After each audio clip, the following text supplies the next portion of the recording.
Hi guys, welcome back to my channel.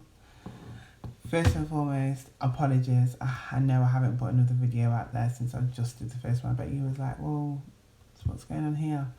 But I can explain. So the first thing, I've been highly busy, and I know that is not an excuse, but I have really been busy. And the second reason is I kind of just didn't really want to talk to anybody, if I'm honest. And I can explain why, but I just I was in a mood where I just wanted to be by myself and just not talk to anybody. And I can explain. The first thing is I had a rheumatologist appointment. Finally, after waiting 15 months for an appointment. I expected to go there and it just be confirmed that, yes, you have the rheumatoid arthritis and we're going to give you the medication and that's it, and I'd be on my way. But no, obviously nothing ever goes how you kind of plan, so obviously that never happened.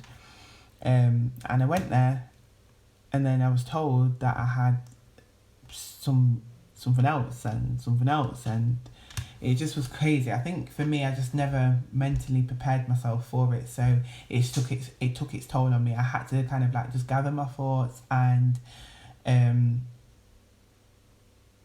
just take it all in and just mentally prepare myself, because I hadn't prepared myself, so it was kind of like a kick in my face. So I'm just going to walk you through the appointment. Oh, crazy. But so 2nd of August now, went there. The doctor brought me into the room. She didn't introduce herself or nothing. That's one thing. I personally, in my opinion, thought she was highly rude and she was dismissive and she was quite cold, and that's just all my opinion. And when we were sitting there, she started to ask me a few questions in regards to like my daily routine and my daily life. And I said to her at that point, I have some list of symptoms. Yeah, I stutter when I get nervous or I'm tired, and at this point I was highly tired. Disregarded that. She didn't even batter an eyelid. And then she started to ask some questions. So although she asked the questions that she needed to ask, she never gave me an opportunity to ask the questions that I felt that I needed to ask or explain further about the symptoms that I was experiencing. She knows a lot more about my family history than I do, so who best to bring but Mum? So she was there, and when she asked the questions, the doctor asked the questions in regards to that, my mum answered the questions, and I tell you, she didn't even acknowledge the fact that my mum was there, much less even the questions or that she answered. So I just thought, wow, that was it's just beyond me. Then she told me to go into a room so she could do the examination. So she told me to strip off and so forth. When she came in to do the examination, she was very rough and very forceful. That's just my opinion. Although the condition makes you hypersensitive to pain anyway, I just assumed as she was performing the examination, she would have been a lot more softer in her approach and a lot less forceful. And you are being so rough kind of just sums up the type of person, in my opinion, that you are. It's, to me, you're just looking at like, yes, it's your job, but I'm just a number to you, so it's just next. And I feel like when you're in them kind of fields and lines of work, you're supposed to have empathy. Again, this is just my own personal opinion based on the experience that I had. I am not discrediting any other person who works in that field. That's just my opinion. So anyway, moving on from that, she told me that I have I get stuck with this word because I have a list, but it sounds funny. So she told me I had joint hypermobility and fibromyalgia. Still can't say it. She told me I had that, And then I kind of knew about it because I've kind of read up about little bits about it, but it was a shock to me because I didn't think that I had that. So when she's now telling me I have that on top of what I already have, it was a shock because I genuinely didn't mentally prepare myself for to hear anything more. I just thought, well, boom, that's what I've got. I'm gonna get some medication, and we're gonna move forward. But that was just not the case. So for me, I took a. So for those of you who don't know, fibro and RA are very similar in regards to their symptoms. So it is very hard for a professional to diagnose you with either one. However, they can run concurrent, or you have either condition. Not only is it's good for you, but you start to you So at this point I'm starting to just talk. I think I'm going into things that have happened to me in the past, but I'm just going to skip it forward so we can talk about that another time. And I felt like it kind of was a similar thing, but it isn't, obviously. I just didn't want to be suppressed by emotions, put it that way, but I understand how to handle them now, and I know how to deal with them. So it's whatever, I suppose. But yeah, so that day it was just extremely hard. Didn't think that I would get told that, and I didn't think that I would be coming out with all this list of medication that I need. I'm yet to get the medication. It is like 2 weeks on now, and I still haven't got my medication.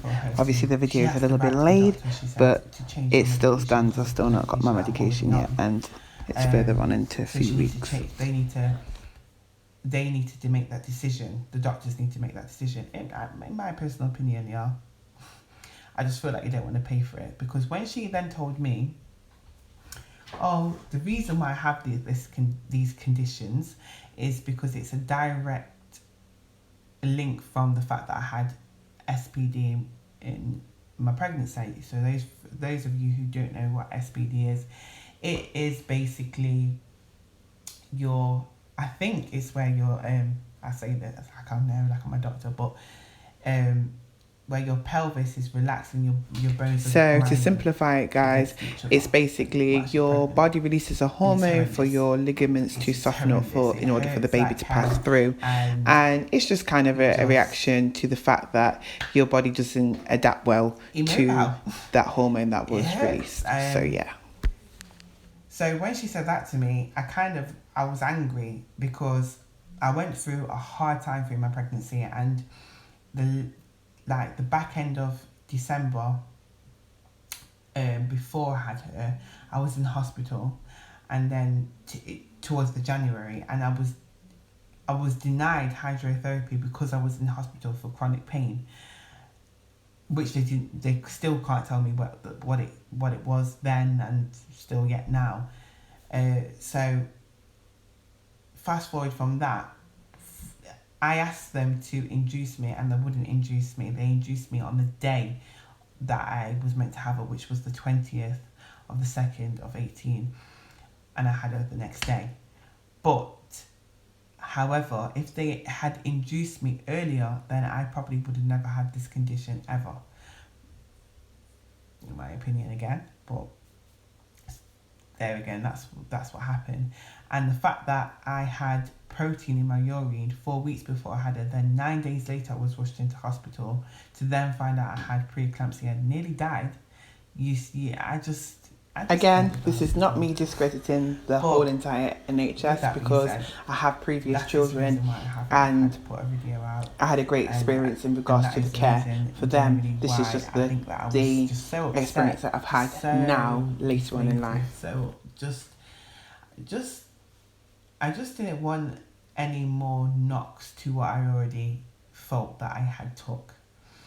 And like I said in the first video, I don't want my children to become young carers, and I don't want to have to rely on my kids. And as my symptoms have got worse, I am noticing now that I'm asking my children for a lot more help, and I don't want to put pressure on them. So it bothers me. It bothered me that day, and it bothers me still now. But I'm kind of over. I'm not over it. I'm past the hard part. But yeah, so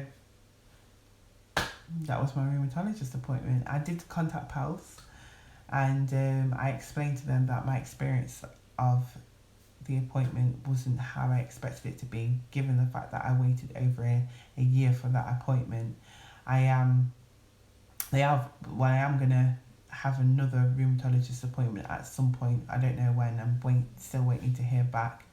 They are chasing up this letter with for my medication, because I'm on these painkillers that can affect my liver, but there's been no medication given to me to protect my liver, which is why I say, for me, that I feel like I've just been left. I feel like I've had no support, no help, no nothing. So this is the reason for me why I want to talk about it. I want to get it out there. I want to see if anybody else has gone through the same thing. I want to talk to people about their experiences and my experiences, because I just think that you can't just be giving people diagnoses and expect them to leave and just do the research themselves, because a person like myself, who I have suffered from depression and anxiety, and I still have anxiety now and again. Also, with this condition, it does make your depression and anxiety levels heightened.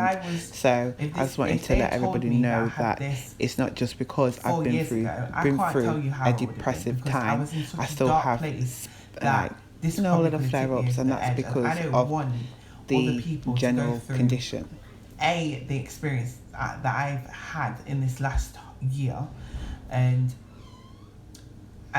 especially given the fact that they might not be as strong-minded as the next person, because that in itself is detrimental for anybody's health. So again, that's just how I feel about the situation.